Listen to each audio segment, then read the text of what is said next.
In this video, I'll show you how to apply animations to your elements in the Maglr block editor.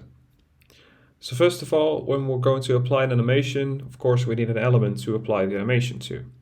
So I'm going to do that by selecting the Add button here and dragging in any of the elements that you find here in the library. So every element that you find here can have an animation applied to it, so it doesn't matter which element you pick.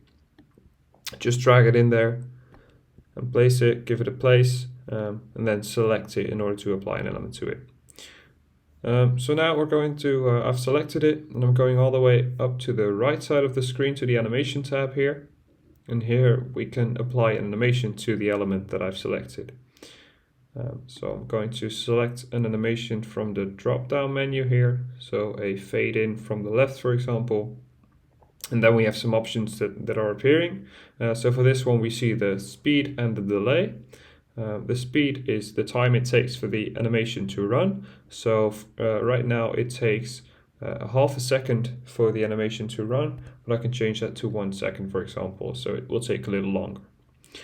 Then the second option here, the delay, describes the time it takes for the animation before it even starts. So I can set a delay, so 1 second, for example, and then whenever the page is loaded, it will take 1 second before the animation will actually start.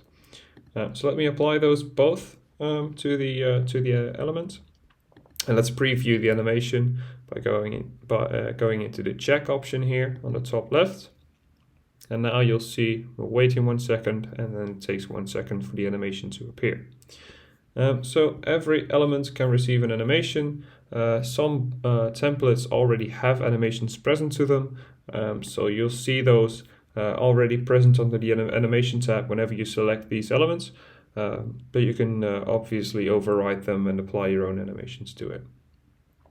That concludes the contents of this video. Be sure to check out any of the other videos to get more information about Maglr and its editors.